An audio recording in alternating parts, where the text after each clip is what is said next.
Tales of the Midnight Sun. Tales of the Midnight Sun, the cup of night. A prince sought the elixir of immortality. He climbed the black mountain to the cave of the witch.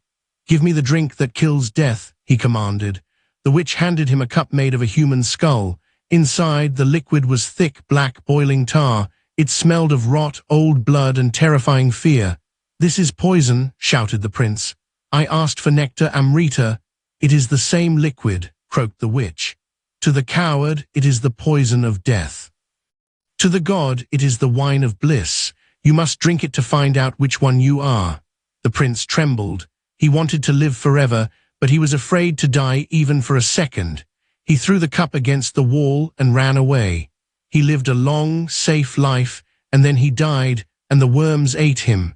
He never found out that the poison was only the death of the fear of death. Moral: you push away the suffering of the world, thinking it is poison. You do not realize that the only way to become immortal is to swallow the death of the ego. The man who stitched his eyelids, a monk, decided that the world was an illusion, Maya. "The truth is inside," he said. "The outer world is a distraction." So he took a needle and thread and sewed his own eyelids shut. "Now," he said, sitting in the dark, "I will only look at the self." He sat for 20 years. He saw lights. He saw visions. He saw inner galaxies. He felt very holy. One day, a tiger walked into the temple. The monk heard the breathing. "Go away, illusion," shouted the monk. "You are just a projection of my mind. I deny you." The tiger did not care about philosophy. It ate the monk. As the monk was being digested, he realized that the tiger was just as much God as the inner light. Moral: you close your eyes to find God, forgetting that God is also the thing standing in front of you with teeth. The inside and the outside are the same room. The mime in the iron box. A mime was so talented he could make people see things that weren't there. One day, he decided to perform the man in the iron box. He stood in the middle of a sunny field. He pressed his hands against the air. He flattened his nose against an invisible wall. He crouched down, pretending the ceiling was crushing him. He screamed without making a sound. He played the role so perfectly, with such intense focus, that he forgot he was pretending. The air hardened. The sunlight turned into a steel ceiling. The invisible walls became cold iron. He was trapped. He pounded on the air, but his hands hit solid metal. He suffocated in the middle of an open pasture, killed by his own imagination.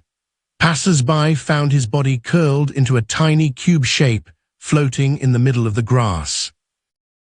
Moral: you are a limitless spirit who has imagined a body and a life, so convincing that you are now crushed by the weight of your own air.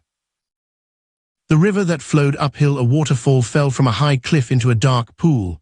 "I am falling," cried the water. "I am crashing. I am losing my height."